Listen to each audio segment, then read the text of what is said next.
तहसीलदार महोदय के द्वारा माननीय मुख्यमंत्री जी को एक ज्ञापन आज कांग्रेस पार्टी ने दिया है, जिसमें हमारी मुख्य मांग ये है कि लाल कुआं नगर में जो सरकारी अस्पताल है, इसमें यहाँ के वरिष्ठ चिकित्सकों और जो है लैब टेक्नीशियन, इनके द्वारा जो है सारी जांचों को, जो भी जांच यहाँ पर निःशुल्क होती हैं, वो जांचें बाहर की लैबों में भेजा जा रहा है। और ऐसा सुनने में आया है कि जो यहाँ लैब टेक्नीशियन हैं, उन्होंने अपने प्राइवेट जो है लैब बाहर खोल रखे हैं और वो पैसा कमाने के लिए यहाँ पर आए हुए हैं।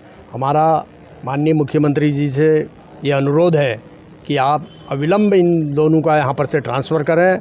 पहले तो सारे स्टाफ का ही ट्रांसफ़र यहाँ पर से हो जाना चाहिए जिन्होंने यहाँ पर अनियमितता फैला रखी है, और अगर ऐसा नहीं हुआ तो कांग्रेस पार्टी और शहर के सारे गणमान्य लोग मिलकर एक व्यापक आंदोलन यहाँ पर करेंगे, जिसका खामियाजा जो है शासन प्रशासन भुगतेगा। हम पिछली महीने हमने ज्ञापन दिया था कि भी अस्पताल में व्यापक अनियमितता है, गरीब बेचारे जो आदमी हैं, क्योंकि अस्पताल में सरकारी अस्पताल में गरीब आदमी ही आता है और वो वहाँ निःशुल्क इलाज की व्यवस्था पूरी है, मगर जांच की व्यवस्था बाहर से लिखते हैं और उनको दवाइयाँ भी बाहर से लिखने को मजबूर किया जाता है उनको देने को। तो हमारा उनसे अनुरोध है शासन प्रशासन से कि अविलंब इनके ऊपर कार्रवाई की जाए, नहीं तो हम लोग आंदोलन में बाध्य होंगे। तो मिलीभगत तो है, तो इसीलिए तो हम आंदोलन कर रहे हैं यहाँ पर, इसीलिए तो हमने ज्ञापन दिया आज यहाँ पर कि मिलीभगत है। गरीब लोगों को ज़बरदस्ती बाहर उनका जेब में डाला जा रहा है। गरीब बेचारा एक सरकारी अस्पताल में अमीर आदमी आता नहीं है, गरीब आदमी सरकारी अस्पताल में आता है, और जब उसके लिए जांच की सरकार ने निःशुल्क व्यवस्था कर रखी है तो निःशुल्क व्यवस्था होनी चाहिए। जब दवाइयाँ निःशुल्क मिल रही हैं तो दवाइयाँ मिलनी चाहिए। यही बात हम कह रहे हैं कि अनियमितता बिल्कुल बर्दाश्त नहीं करेंगे हम।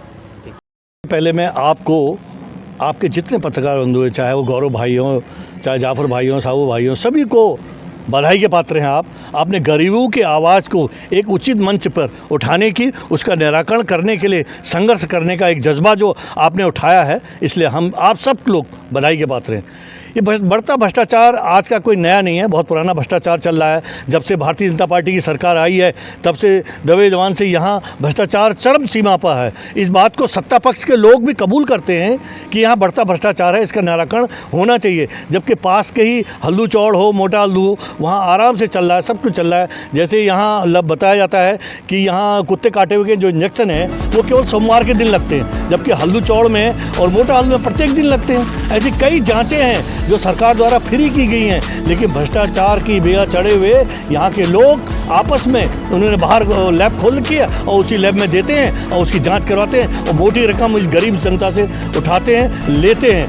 मैं फिर अपना आप लोगों को बधाई देता हूँ कि आपने गरीबों की आवाज़ को उचित मंच में उठाया। आप सभी पत्रकार बंधु बधाई के पात्र हैं। ये कांग्रेस पार्टी एक संघर्षशील पार्टी है, हमेशा संघर्ष करती है, गरीबी की आवाज़ को उचित मंच में उठाती है, उसका निराकरण करती है। सब पत्रकार बंधु के साथ मिलकर अगर ये हमारी जो आज हमने ज्ञापन दिया है, इस ज्ञापन का निराकरण नहीं होता है तो हम ये दरी बिछाने में या पाया बिछाने में, कर्मी अनशन करने में, आमरण अनशन करने में कोई कोर कसर नहीं छोड़ेंगे। अगर इन्होंने उसका निराकरण जल्द से जल्द नहीं किया, उस टेक्नीशियन का ट्रांसफ़र यहाँ से नहीं किया, यहाँ की जो आर्या जी हैं लेडीज डॉक्टर, उसका ट्रांसफ़र नहीं किया, तो हम उचित मंच पर इस बात को उठाएंगे और उठाने के साथ साथ हम दरी और टेंट लगाने से पीछे नहीं हटेंगे। ये